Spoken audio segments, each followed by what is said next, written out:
Specimen में specially हम देखते हैं कि ये किडनीज जो हमने भी की हैं, तो ये किडनी का इंटीरियर है।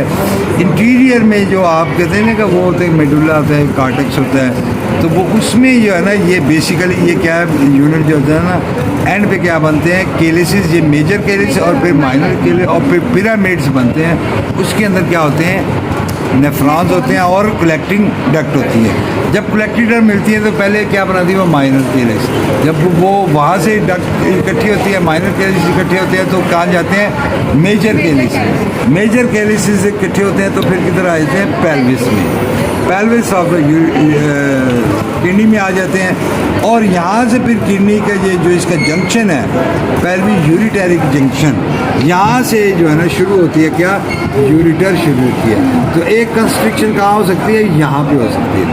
फिर जब ये नीचे आती है यूरिटर दोनों साइड पे देखें तो ये इसको गोनेडल वेसल्स क्रॉस कर रही है।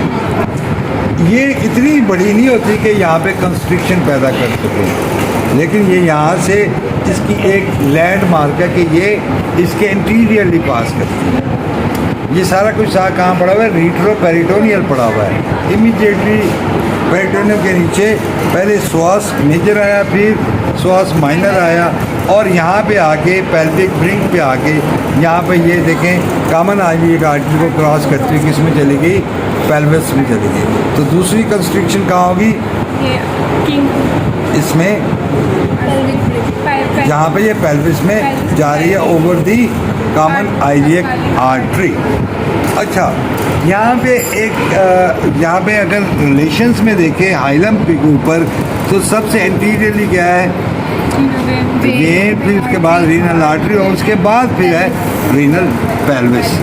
और राइट साइड पे लेफ्ट साइड पे अगर देखें तो रीनल वेन जो है वो क्रॉस करके एओर्टा को कहाँ जा रही है फिर इंफीरियर वेना केवा में जा रही है। तो इस तरह ये आर्टरी जाएगी और इस तरह इसका पेल्विस जाएगा। तो ये इसमें ये जो रीनल वेन है लेफ्ट साइड की इसमें क्योंकि ये वेना केवा कहाँ पड़ी है राइट साइड पे पड़ी है, तो लेफ्ट साइड की जो गोनेडल वेसल जब वापस आती है वेन तो ये फिर लेफ्ट पे होती है, राइट पे है वीना के बाद तो it has to enter into left renal when.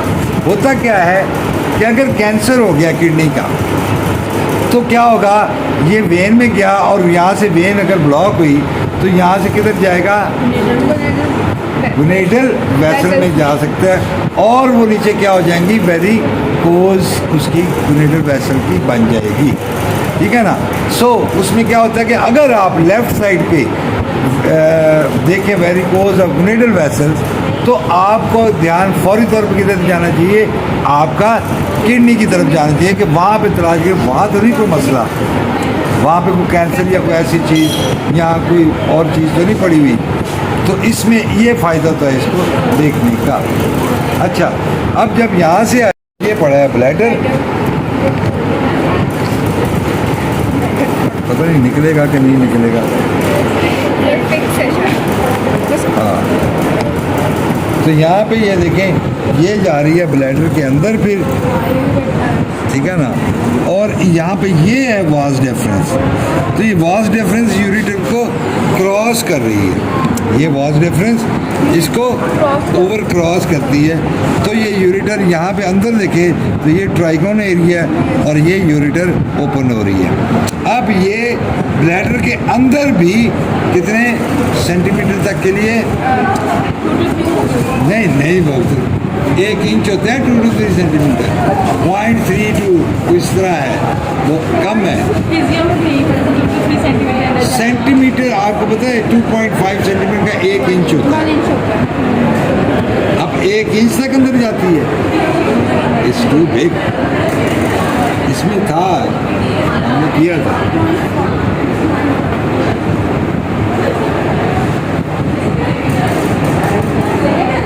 अच्छा हम पाकिस्तान के लिए।